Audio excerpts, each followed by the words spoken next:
Hello, gals and guys. It's your host, Phil Larson, and this is your motivational high five on motivation. Let's do this.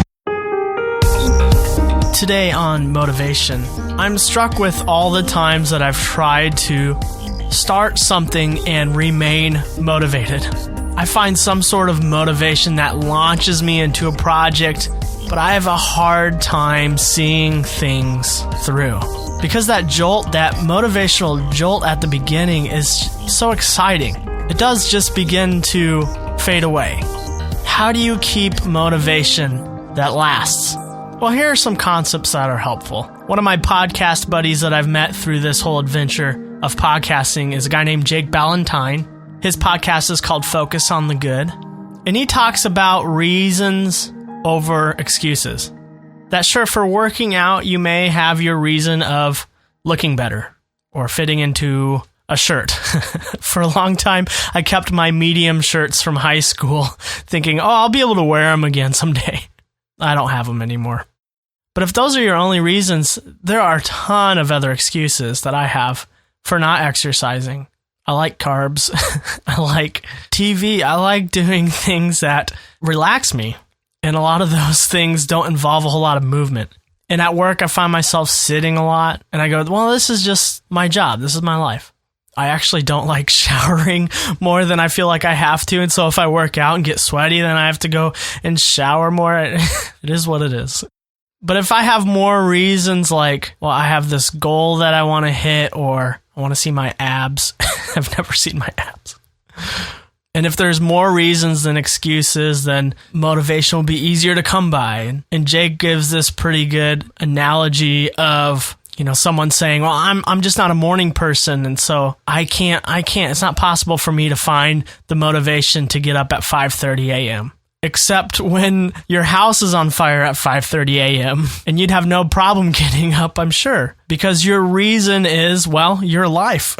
So are your reasons strong enough? Well, in the way of reasons, let's take it even a little bit of a step further. And let's look at those reasons. Are they internally motivated or are they externally motivated? And this, I believe, is where real motivation lies.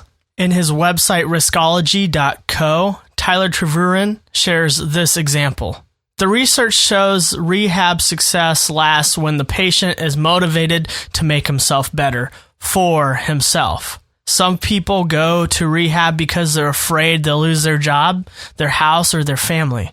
These patients might get clean, but it rarely lasts. Others go to rehab because they fear they'll lose themselves. These are the people who turn their lives around for good. And the truth is, external motivation may start you down a path. It may get you started, for instance, in rehab or whatever, or recovery from addiction. But where change lasts is finding the internal motivation. Asking the question, who do you want to become? And this question we've asked off and on through other episodes. But as we answer this question, we find our true motivation. Something that puts this in perspective is, imagine if today, the people you are around and the activities you are doing, imagine these were the only people and the only activities you could do for the rest of your life. After you're done imagining, what would you change? Are these things helping you become who you want to become?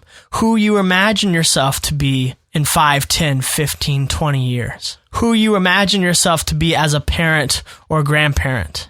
Basically, are you living your life today that would allow others to explain well how you want to be remembered after you die? This, to me, helps bring to light what my internal motivators are, and helps me answer the question, are the things that I'm doing for others or for myself?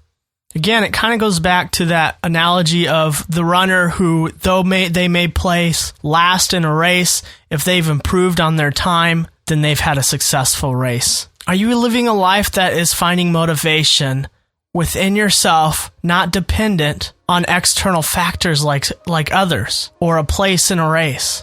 Are you going for a degree or a job because it's what your parents want you to do? Or is it because it's what you want to do? Are you volunteering for things that you want to do, or because it makes you look good to other people? Or maybe you're still volunteering for things based on the person you were when you made those commitments. And maybe you've changed in such a way where it doesn't line up with who you are anymore. Ask yourself, if I continue down this trajectory, do I become who I want to become? Find what internally motivates you. Because when you take care of yourself, you can better take care of others. But it starts with you. Just like the instructions you get when an oxygen mask falls down in an airplane, put it on yourself first before assisting others. There's a lot of truth to that.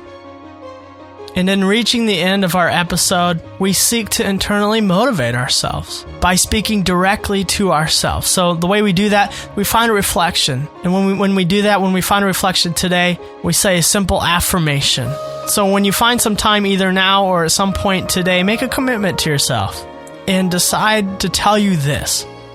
I can answer the question, who do I want to become, and find what motivates me.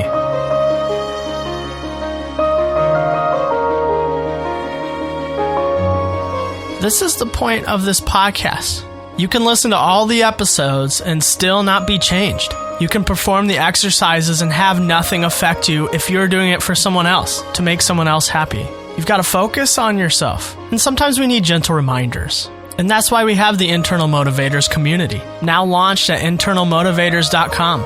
It's a group of internally motivated people who can help remind you why you need to stay internally motivated. And in discussion with some people and seeing other groups do this sort of thing, we decided to use Facebook. The Internal Motivators community is a private Facebook group, and internalmotivators.com gets you there. Ultimately, this may not work for you, this group, but you got to find out what does work for you. Seek to know yourself. But the whole thing with internal motivation, it's a decision you have to make. It starts with you.